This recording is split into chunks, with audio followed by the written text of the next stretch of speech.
Hi, Hello, everybody. everybody. Okay. Hey, brother, I just scanned in the contract. I'm sending the email to Danielle and you right now. Okay. So our topic today is, at your guys' request, creating and implementing systems and processes. Really broad topic. Where do we want to start?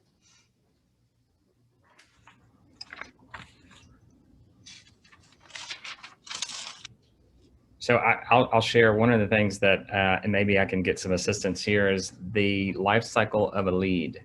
So after much deliberation with all of the flowcharts that we've had last week and this week, I thought one of the challenges, at least for our team, is how we are creating a process to really track our leads from inception all the way to close, with combining all of these, all of our members of our team. So that's kind of where we are, which is a big project right now. It's a huge project. Who on here feels like they have that 100% dialed in?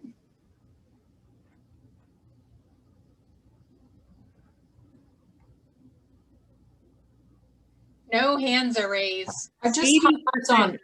Can you say the question one more time for me, please? So he was talking about the life cycle of a lead, all the way from when it comes in to when it closes. And so my question was, who feels like they have that life cycle of a lead, that system and process totally dialed in?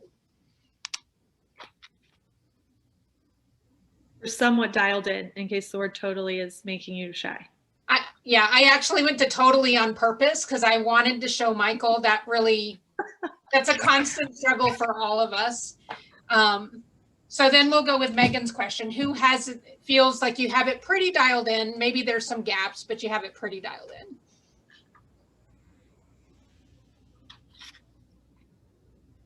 I feel like we kind of have it dialed in. Like we can tell you how many leads we got from the source and how many deals we closed. I couldn't tell you how many we actually met with, how many we signed. So I really only have like the beginning number and the ending number. I don't have all of the checkpoints in between. I think I'm looking at the reporting. I think we're working on the reporting structure that we have right now. So we're kind of dialing that in.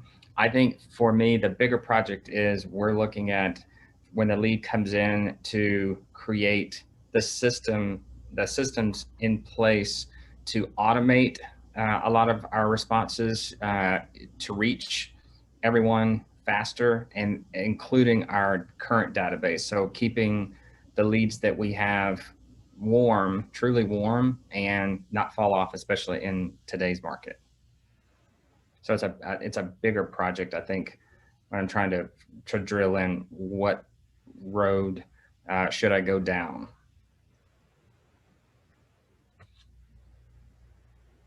So I know there's a few of you that have that part of the process dialed in. Yeah, depending on what systems you're using and what that source is, like a lot of that is automated with us whenever we're generating Facebook leads and stuff. So all of that is basically up until contact is completely automated. Or it's routing, smart plans, 10 days of paying, all that stuff, except for the actual task of the agent picking up the phone and calling the lead, which we can look in command and see the call activity, whether or not that's been done. But the automated section of that particular piece, yes. However, there's other pieces that I'm right there with everybody else. Huge gaps were exposed. And so we're implementing piece by piece improvements to that system as we build it out.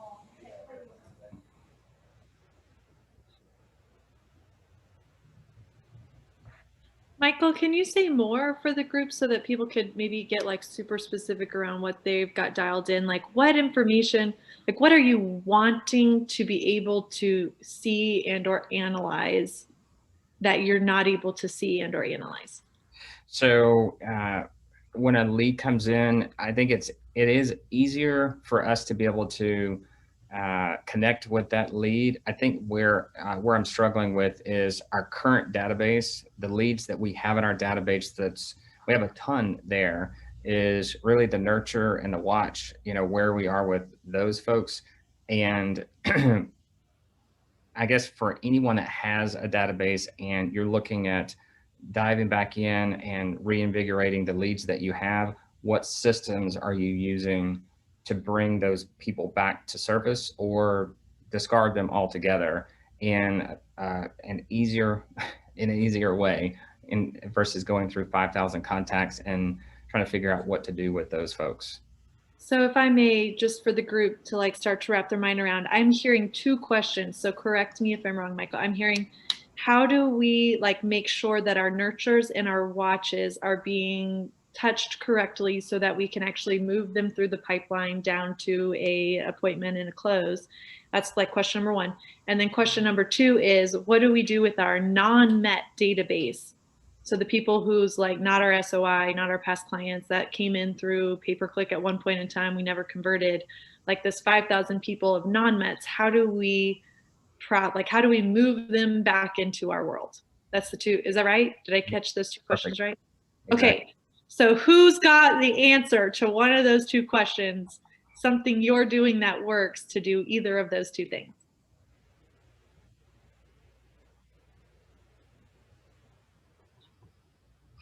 Don't be shy. It sounds pretty simple, and I mean, it may not be the best way to do it, but we call like our non-mets the pond in sync. And so we separate those contacts out into the D2 system.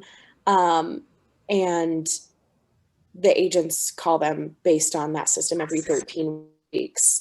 And then, if they are completely done, like never call me again, ask like to not be called, then we trash them. But if they're like, no thanks, not yet, we keep them in the pond, rotate them on that system. And then if they, say, yeah, we might be interested, and if they are a lead to move to, or hot or watch or nurture or whatever, then they're moved into that agents who called them their top 100 that they follow up with on a regular basis. I don't know if that was a great answer or maybe a too simple answer, but we just use the D2 system to stay in front of the non-mets in our database. I think it was a great answer. And just for the group, in case those that haven't been through Boulder don't know, can you explain the DTD2 just briefly, like high level? Yeah. So DTD2, and I've heard also DTD4. I can't say it quickly, but it stands for do the database 2 or do the database 4, which basically I'll explain the 2 system. So you take 2 letters, and Bold has kind of the best way to kind of separate these letters by last name. So you take the contacts that end with the letter, A and W, and you call through those people in week 1. And then the next week is the next 2 letters. You call through those people in week 2, and then the next 2 letters, and so on and so forth for 13 weeks. So you get through all the letters, you get through all the people in your database. You can use the DTD2 system for Mets, non-Mets, let anybody with a name. It's just a more structured way to get through the database and touch everybody. It's a system.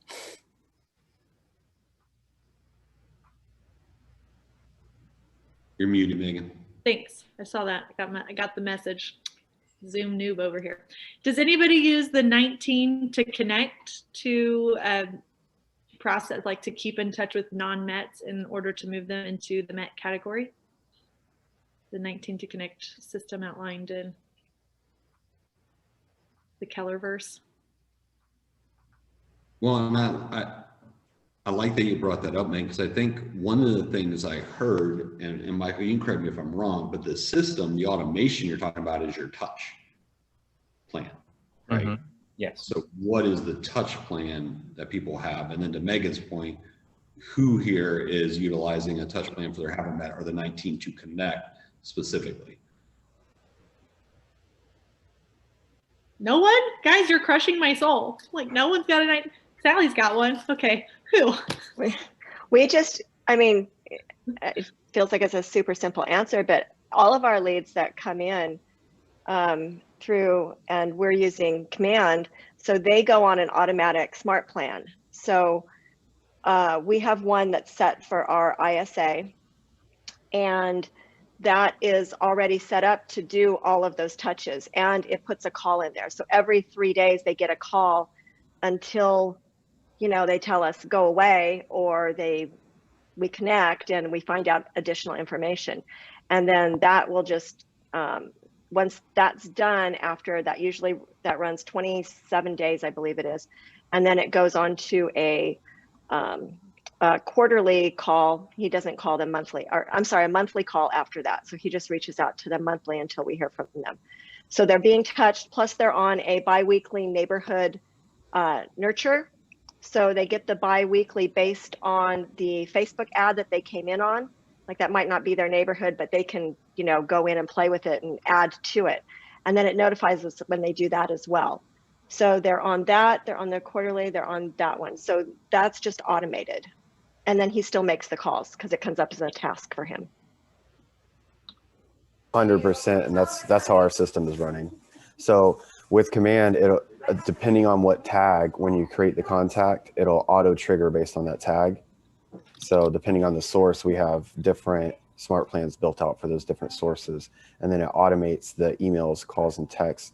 Once that's over, then that triggers one of the other plans, whether that is a quarterly call or like what Sally was saying, you know, whichever plan makes sense for that person, if they're a sign call or Facebook lead or whatever, and it just kind of strings along. Ours goes on for about 2 months or so, and then it's quarterly calls and all that stuff.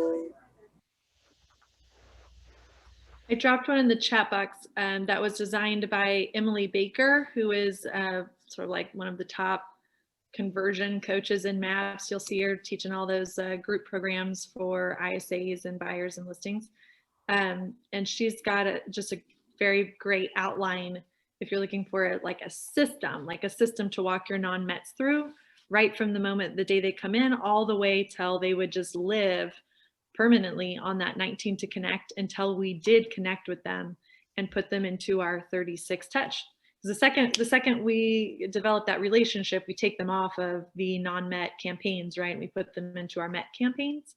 So this is a system that you guys could just rip off and duplicate if you don't have one. I want to say how awesome that system is, because we actually got this exact document, like, I don't know, a week and a half ago, 2 weeks ago, and started to do it. And our ISA turned to me the other day and he's like, this is way better than what we were doing. I'm getting hold of way more people and having great conversations. And I didn't think it was too different, but supposedly it's way better to him. So it's awesome. Yeah, she's insane. She's got like a 70% resolution rate using this. It means only 30% of the people end up in 19 to connect. That's insane, y'all. That's insane. If you guys haven't ever kept track of your ratio there, that's like an unheard of ratio. So 70% have a resolution. Either they said, like, you know, go away, or she moved them into an actual relationship with someone on the team. Only 30% have been not spoken with or not processed in any way. It's incredible.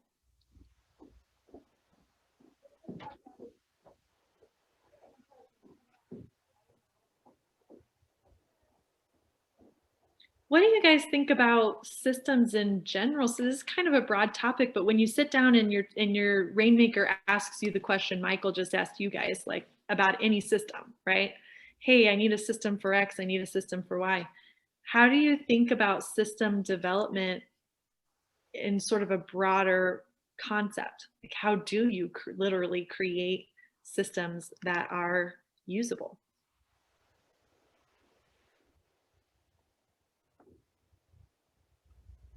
I feel like this is actually one area where I need to change my thinking, because my immediate thought is like, I'm going to sit down and I'm either going to put together a spreadsheet for it, or I'm going to put together a document outlining exactly how to do something, like click here, go here, click, like all of that. And I'm realizing that's not the way that most of our agents and our team think. So then it's like, okay, so then I can create a video showing them how to do it. However, then how do I catalog all of my videos and put those together in an easily like maintained and usable way? Manual.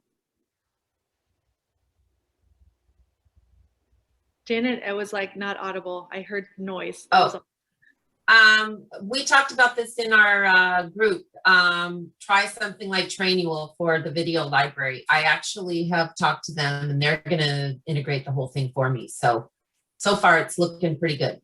Just a tip. Nice.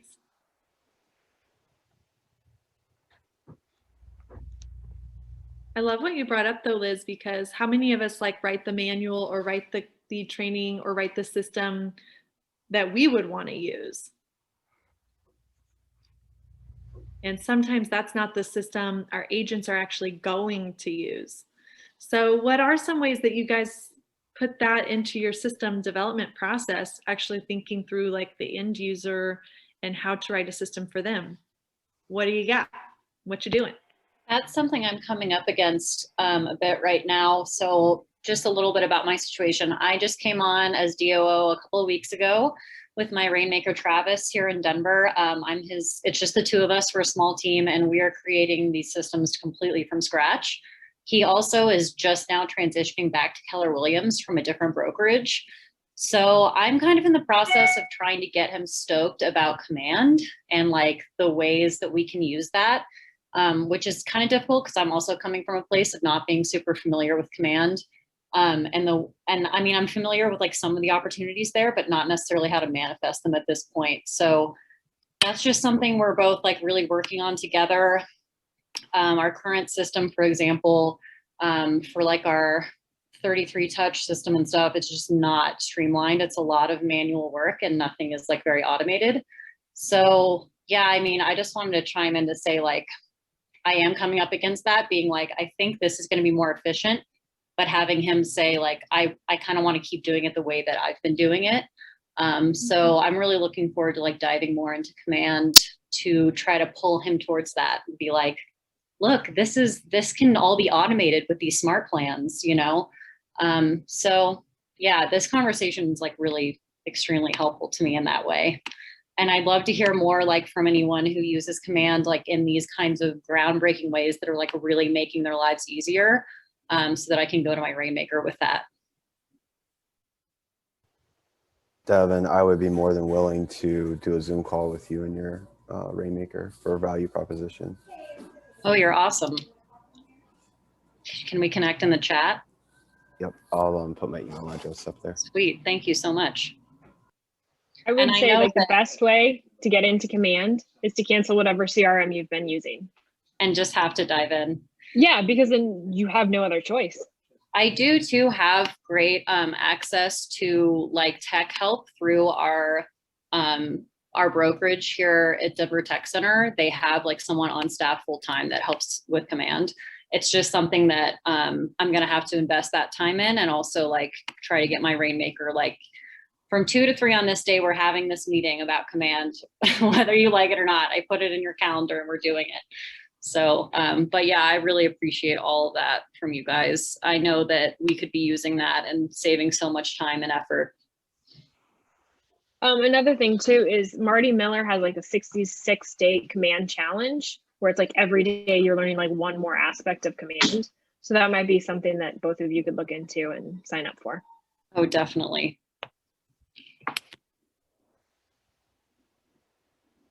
So one of the things that I do when I'm creating a new system or revamping a system that we currently have is I think about which divisions of our business are actually going to be utilizing them.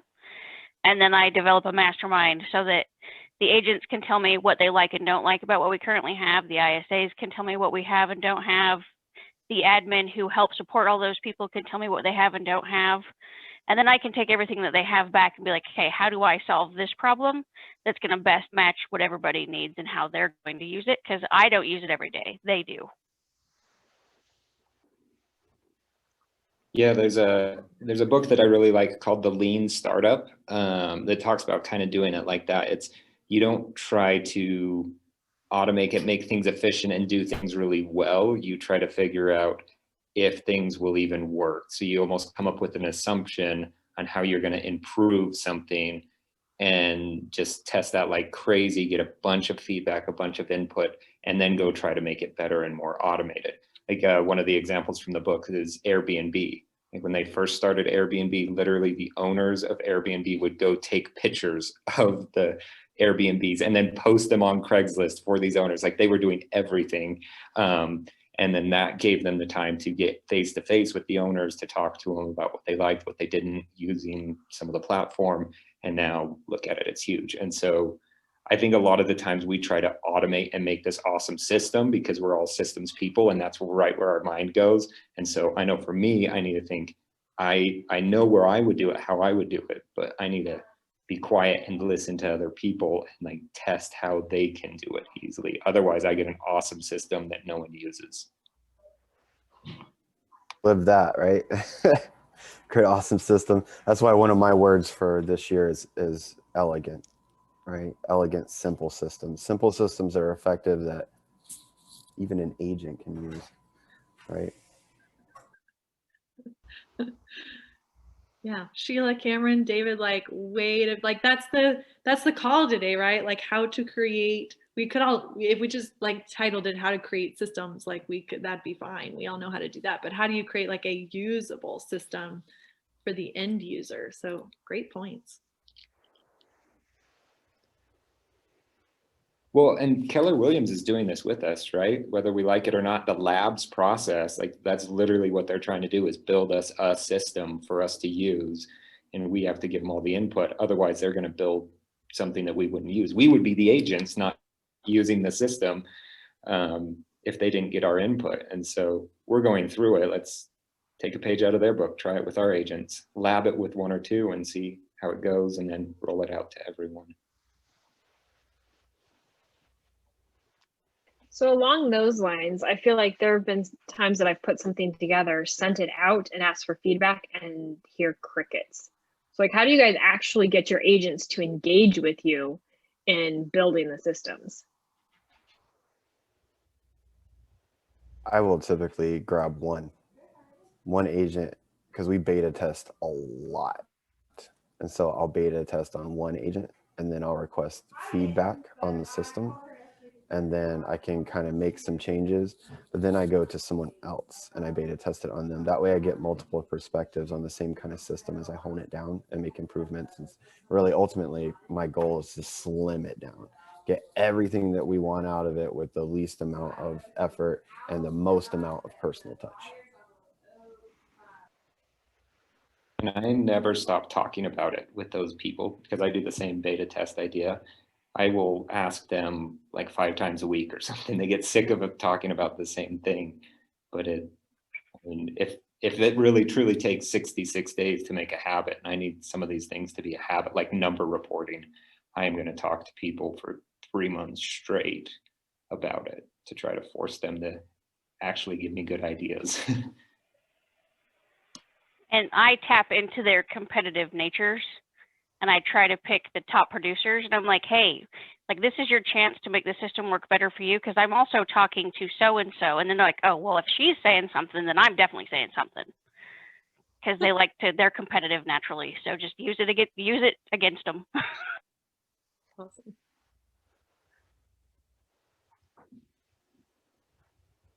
Sheila's like the mastermind puppeteer over there.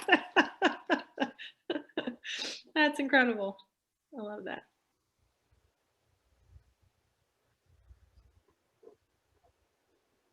What else do you guys do for buy-in, agent buy-in on a new system?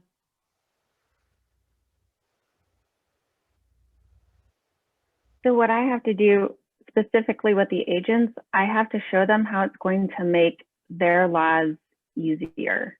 So for instance, when it came to the numbers reporting. At first, it was a sheet of paper that they would carry with them all day, every day, and then turn it in the next day. Well, agents are lovely and they lose everything that they're given. So I was like, you know what? I'm just going to take that away. We're not going to do this. So I created a Google form. Easy peasy, you just put your numbers in. Well, they were losing the Google form. I'm like, y'all, it's right there on your computer. Like, what do you need me to do? So I'm like, how can I even get this down, even like monkey style here? So I started putting it into the calendar, and with little reminders at the end of the day, report your numbers. And I like have maybe like 8 questions on there, my key stuff that I need to pull out. So what I found out, I have to do baby steps with them to show it that it works, and then just add like another layer to it, and then add just a little bit more to it. But the very first thing I have to do with them is show them how it's going to make their lives easier with a little bit of change, versus, you know, like them just seeing, oh my gosh, now I have to fill out this Google form and it has to be found over here and it's not over here. So I just started doing like little baby steps with them to get them to the, let's get your numbers in the system here.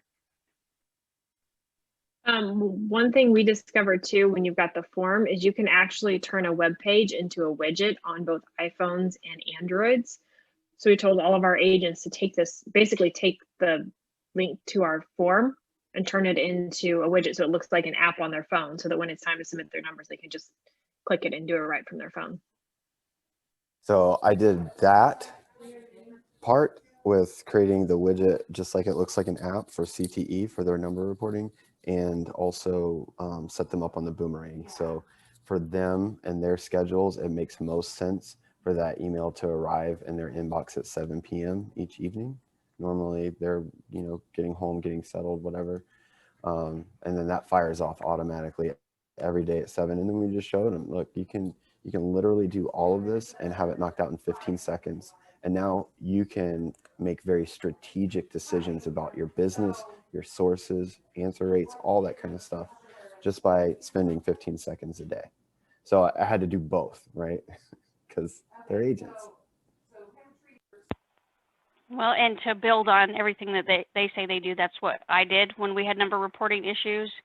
And then I built a bragger board in our bullpen so everybody can see. And then in our team meeting, we're like, hey, Abby is the best at reporting numbers this week, because then it taps into their competitive nature again, and they can walk by and be like, oh, Nicole is beating me. How do I get my number reporting better?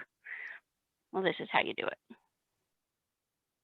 Love that. Yeah, no one wants to be last on the leaderboard, right? So make the leaderboard on reporting numbers. Great idea. It's wonderful. Sheila's on fire today, y'all. Sheila, what else you got? What else are you doing over there? But just living the dream, you know.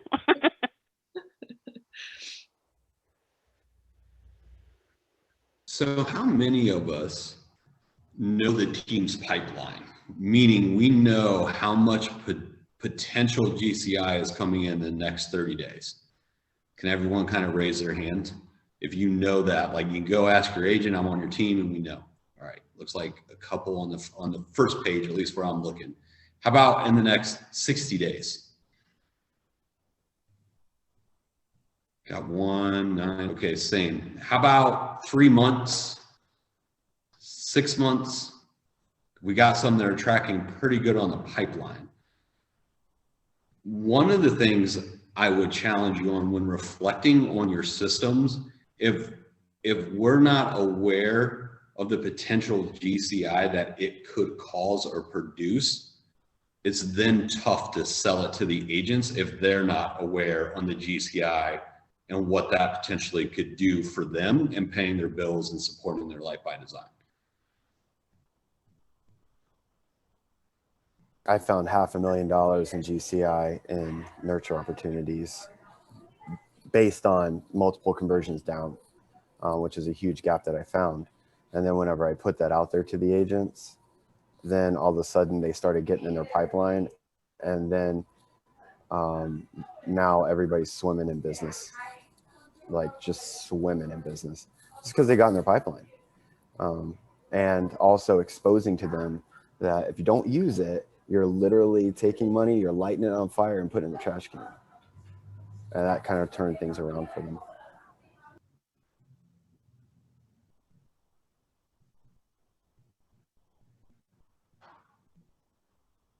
Yeah, it's that idea of what is the point of the system, right? And I think from the operations side, we hear this language sometimes where we just view it as a problem and we solve it, right? And I think the opportunity we have in our mindset shift and changing what that looks like is how does it affect the production of the team, the efficiency of it, and how do we grade that and measure it? And that output is the GCI that potentially it could bring in, right? And tying that in. Otherwise, is uninspired to be like, hey, you just need to make this many contacts when it's not attached to an outcome. I actually calculated how much each contact was worth to our agents so that I can say like for every phone call, every contact you make, it's like you're making $50.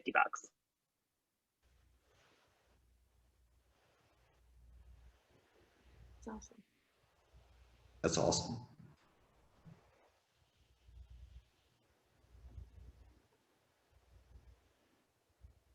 What else do we have? What other questions, opportunities? What systems are you guys currently thinking about working, especially in the market we're in right now? What new systems have we implemented to succeed in the market in your area?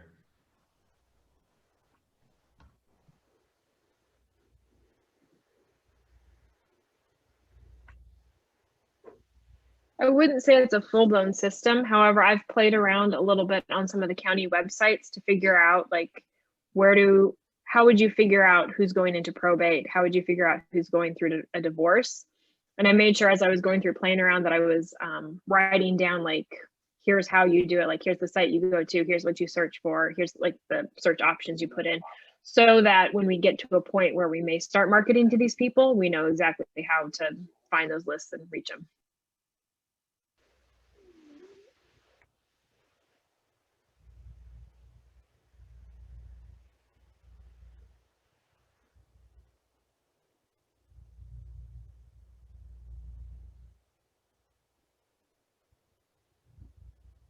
Love that. That's kind of if y'all were here last week, we talked a little bit about probate. So I love that you got into action on that, like ASAP. It's awesome. We went in and targeted pre-LPs, list pendants, and we ran a full-on campaign, mailers, everything with them. And I think it was it like 800 people pre-LP? Yeah, it was like over 800 very local targets that were all in that area. And all of my agents are SFR certified with NAR. So, and we're one of the larger short sale agencies. So we implemented that system after kind of getting an idea that, hey, this is something you could target, and then built it out. And we're about to repeat it again, and just little tweaks to it.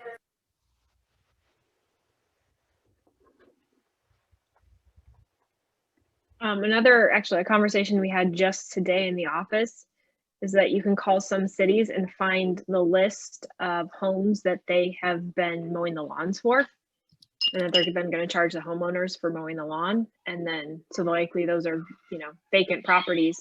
So those could be something to target too.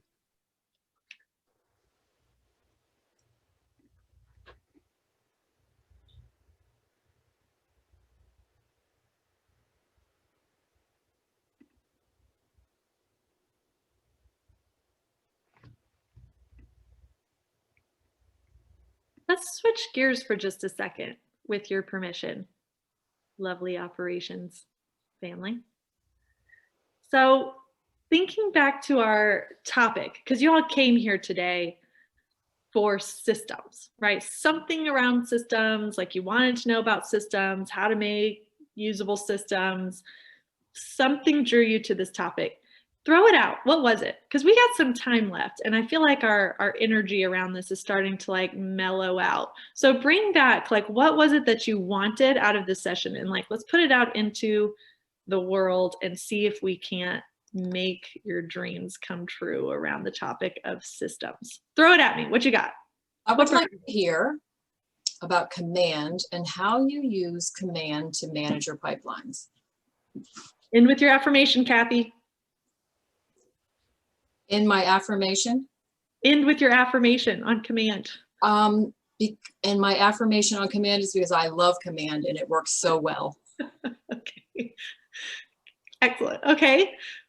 Perfect. So like systems around command, how you're making use of command, and what was the outcome you're looking for, Kathy? Like how you make use of command so that like of our pipeline. You know, what are your agents using? How are your agents using command to manage their pipeline? I mean, if you have 100 leads, are they all set up in, I mean, that's what I want to know. What are you doing? Are you doing it? How are you doing it? When are they in nurture? When are they like, what do you do? Like, watch, when are they, yeah. Okay, let's do this. Let's talk about using command to create a system for nurture management. Is anyone doing that already that would like to start us out on this conversation? Liz, of course you are. So we have a system. I guess our affirmation is we're working on getting our agents into our system. So the system is when a lead comes in, they get a tag. And the tag is basically whatever you want to call it, 10 days of pain. I love what was it? 4 days of love, whatever it is, we tag them with that when they're first put on that plan. And then as soon as we actually, like, I feel like you've already like skipped ahead of what maybe some people are hoping you will talk about. So let's like even rewind it back. Like, when do they go into command? Like, just let's start there. Like, when do you put them in? How do they get there? They should be going in via Zapier. Our Zapier is not working right now. And it goes into our Rainmaker's personal account instead of the team account. So unfortunately, at this point, our agents are somewhat responsible for putting their own leads in because the leads do not come in directly to command. When do you want them to enter command? Like, let's talk about that. Cause you're not alone, Kathy. I know that sounds really basic, but there's at least a couple of you on this call that are like, yeah, when do you put them in command? Like when do you hit the go button? So let's talk about that. We put them in as soon as we get them. Opportunities, Megan. What's that? You mean command or opportunities? Because I think Kathy was specifically talking about opportunities. But I mean, they start with when do you put them in command, and then what do you do with them? Because we have a big lead pool and we have a lot of people that are non-nets that were merged in from our past CRM, and they're not managed in a way that I think we should be using command to say, who are we working with? Who's our top 100? I mean, I heard you guys talking about a pond and some people go in and take stuff out of it. Where do you take it? So if you're using command to do that, how? So command has the lead pool, right, that you can put leads in, which means that any agent on the team can claim them. So theoretically, a lead, and I say theoretically because again, like our Zap isn't working. However, theoretically, what should happen is we get a lead, it hits my email, it gets sent to Zapier, which sends it into command, and it ends up in the lead pool. Then the agent claims that, they claim it out of the lead pool, and in our system, they would then put this tag on it to let them know that they're following up with this lead for the certain number of days to try and make contact. So 10 days of pain, your 4 days of love, like whatever your tag is, right? For Yeah. your new lead. Yeah. Gotcha. Yeah. So that's the way it should work. So let's pause on just this because I see a lot of people just like staring blankly, and I'm not sure if you're like bored or if you're like trying to wrap your mind around it. So chime in here. Like, what are you guys doing for a new lead coming into your CRM? Even if it's not command, your input is valid here because a lot of it's interchangeable. And what do you do? Like, when does the lead get entered in? How does it get processed so that it doesn't disappear into the void of nothingness that can be our databases? What questions do you have? What thoughts are you having? Let's do this. So you can't have an opportunity without a contact. Therefore, the lead has to be in command, right? Or else you might as well write it on a piece of paper. So that way the data is captured. Then immediately, depending on how your systems work, whether you have automated leads coming in that are auto-populated through Zapier or something like that, or through a Facebook ad, then that's going to automatically go in. Or then you have other leads like sign calls that would come in, right? And those sign calls for us are team generated, right? It's not the agent's effort. So therefore, when those come in, then we ask them to just send the short details and any notes over to operations. Operations will then add them in. Contact's usually been made if that's the sign call. So that means that since contact has been made, they've been able to qualify. Therefore, that should be on an opportunity based on their timeline, right? And then based on that, then a different smart plan will apply. So if it's a lead that comes in from another source where we have not made contact, contact gets created or is auto-populated and automatically gets a 10 days of pain on it for every lead. When that expires, there's an auto trigger to fire another smart plan, which starts the next process of that, whether that is well, it's multi-steps, but mainly speaking about calls, how often are we going to call them? And then the automation is going off with texts and emails in between. So they're really only doing a small amount of effort, but there's a lot of touches happening, especially in that first 10 days, followed up by the next 30, right? And they can't really miss that as long as they're using their task module and going through those tasks that are populated in there and actually doing their tasks and keeping that space somewhat clean. If you've got 500 overdue tasks, then your task module and those smart plans aren't going to do you any good, right? You've got to make time within your calendar and make sure that your agents are time blocking time to go in and handle those tasks, or else, once again, you're taking a lead or a dollar bill or $5 bills or however you want, $50 bills, and burning it and putting it in the trash. So you've got to have a system, and the more that you can automate it, the better. But like I said, until we've talked to them, they're not an opportunity because we don't even know the gauge of what their barometer is or anything. Now, once I've talked to them, then I can decide, okay, is this a nurture? Are they warm? Or am I going to close and get the appointment? Then it's appointment kept or set, you know what I mean? Depending on what those actions are. And then the smart plan is going to remind the agents to follow up in that pipeline, which is what I found whenever we went and inspected. They were skipping that crucial step of not applying the smart plan then to the opportunity once it's in there, and then people would sit. Now, success is the speed in which you implement. Now, every single one that is going through there, the agents are going through, I went back and looked, and they've all been applying plans so that no one's forgotten, and then those plans have auto triggers for the next plan.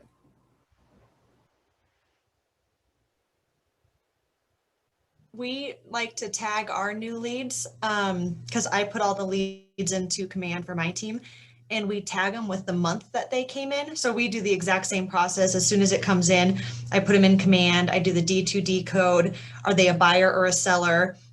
We also tag them with the month that they came in so that if the agents want to sort, they can sort by March 2021 and it'll pull up all 25 leads that they had that month too. So that helps our team stay a little organized when it comes to that. So.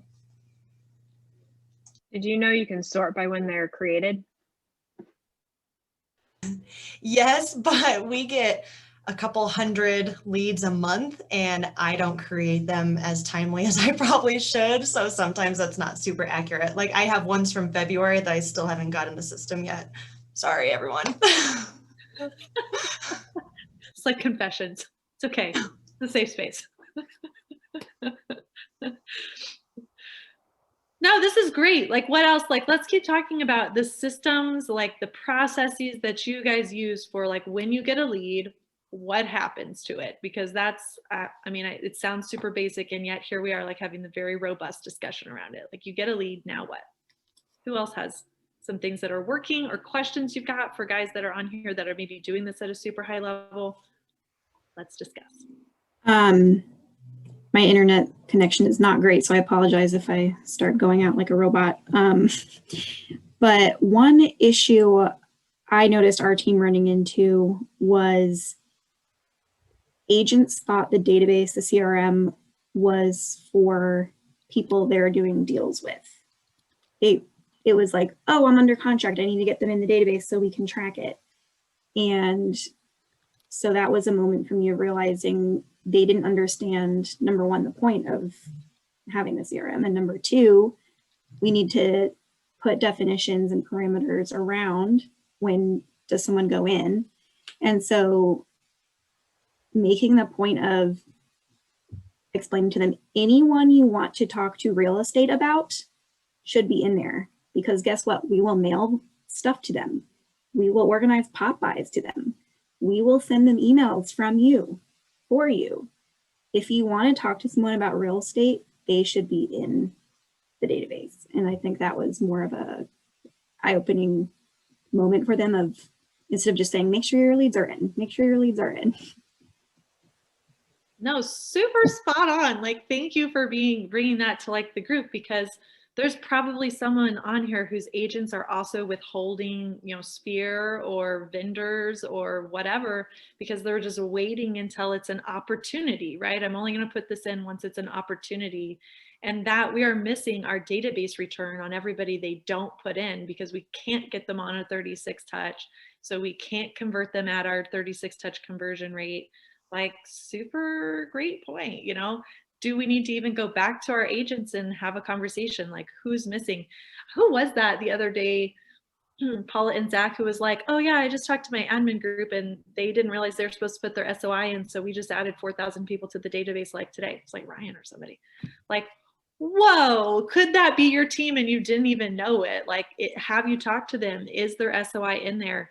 Have you walked them through that, you know, that thing we get in bold? It's like 100 bajillion ways that you could grow your database. I don't know what I'm talking about. Anybody have that link? We could just drop it here. It's like, who does your hair? Like, who's your dry cleaner? Like, that whole list. That's who should be in your database. Zach, do you have that list? Where's that link? Somebody's got to have that. Yeah, I believe it or not, it's one of those things I don't have. I know what you're talking about, though. Yeah, it's a vendor list of everything you do in your life, and then, you know, who does it, and do you have their information? It's a memory jogger, right? These are some memory jogger, correct? Yeah. I think I don't think I have the bold one though. Don't be mad. I think I have the ninja one, but same. I'll drop the link. Let me see if I can find it.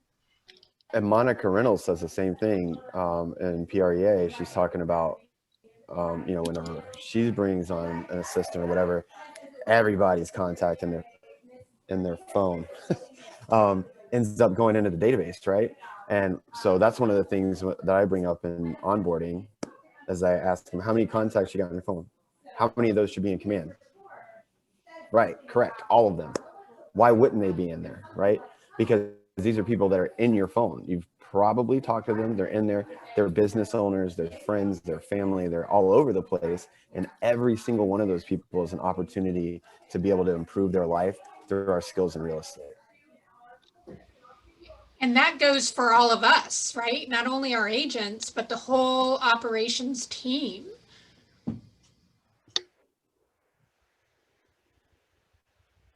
Yeah, boom. Like, now apply your 36 touch no matter what your conversion rate is, because you have a conversion rate, even if it's really low. Let's just say you've got a standard 10% conversion rate and you get your agents to get like hyper clear who's in that database. You know, add 100 people, get 10 transactions. That's the math. So, you know, apply your conversion rate, even if you get, you know, 100 to 5, add 100 people, get 5 transactions. That's 5 transactions you didn't have. Like, go add your hairdresser and your dry cleaner and your whomever, you know. Make sure your agents are super clear who does go in the database. Everyone you know. Yeah, well, it's one of the #1 things that are missed, right? You hear all the time, well, the leads are no good. And everyone fails to miss the fact that even in the MREA points out that it's over the course of a year consistently communicating, right? So if you go to the 4 laws of the database, you build it, Most of us are pretty good at that. We feed it every day, adding to it. Some of us like medium to high achieving on that, right? Adding to it, just depending. But then there's that number 3, the communicating with it in a systematic way, right? Which generates the numbers we're looking for over the course of a year, is the important piece that's missed. Right, and then 4 is, of course, servicing it. Servicing all the leads that are in there once they're ready to set an appointment when they go. Can I ask a 101 question? When you're setting up the actual contact, there's a check boxes, mark as lead, add to sales pipeline. What do they do, or how do you use them? I saw some people get very excited. Aaliyah, I was thinking of you if you're seeing that. Yeah, we literally just talked to Zach about that today, and I always thought that that checkbox populated when they came in via the app or something, so I always unchecked it. But piggyback question on that is, if we get a lead and we put it in and we check mark it, say we talk to that lead 20 minutes later, do we then uncheck it? So the checkbox for lead is not the same as the lead pool. So it just means they're a lead. So you could have someone in your sphere, and if they say, oh yeah, I'm thinking about, buying in 3 months, check the lead box, because now they're a lead. They're someone that you should be following up with. So it's different than the lead pool. In addition, then the add to opportunity, basically if you check that and then you save it, it'll just take you to the opportunities to add an opportunity. So the add to sales pipeline? Oh yes, add to sales pipeline. It just takes you to the opportunities screen to add it to an opportunity, I believe.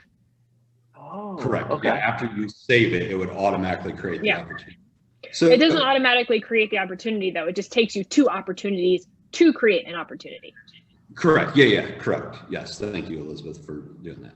So here's the thing. What's important about this is you hear us talk about haven't met and mets all the time. Command is using the same language, and most CRMs are using the same language. So it's not just Command, we're just platform we're using specifically about that.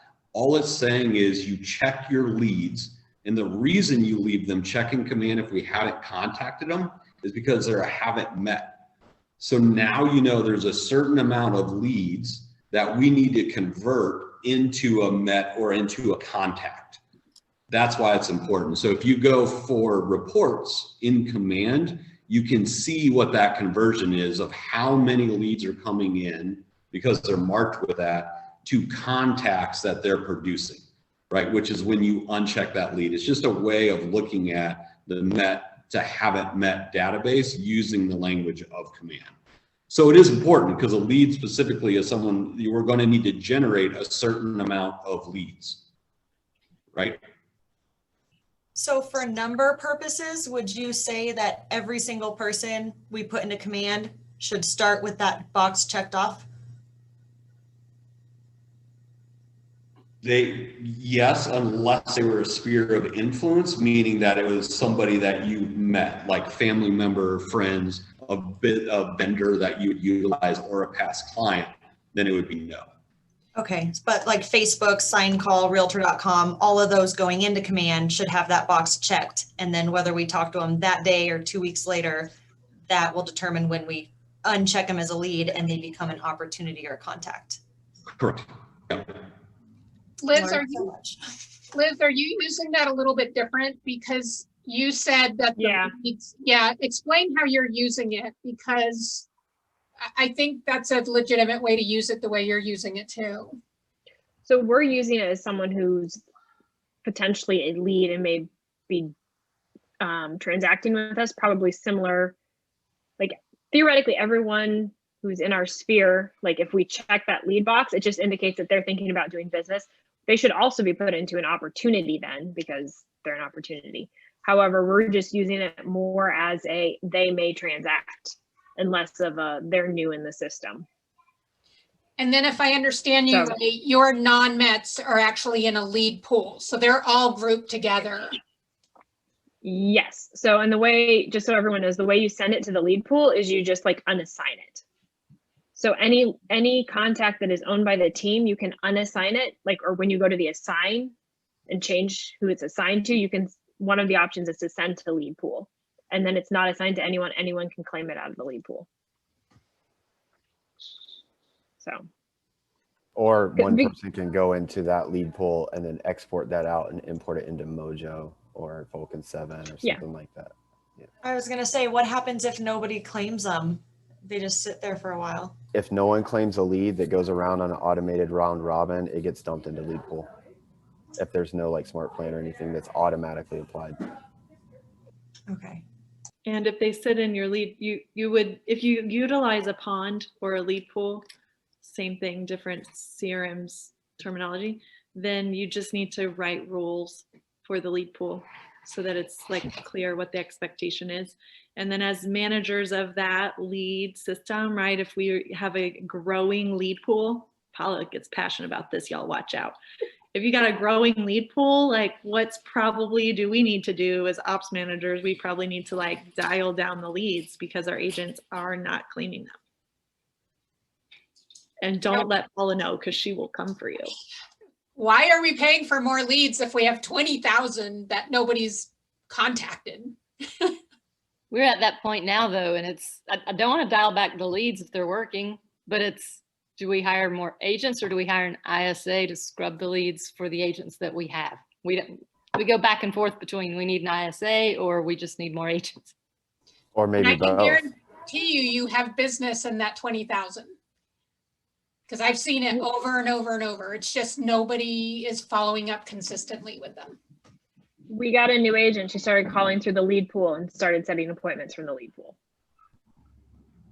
Our ISA doing the same leads. thing. And she set like 1 billion appointments the past 2 weeks, like maybe 6 billion, I don't know. So it is the top of the hour. And I'm excited about next week because next week is our book club discussion. Yep. So Rich Dad, Poor Dad. Who's read it?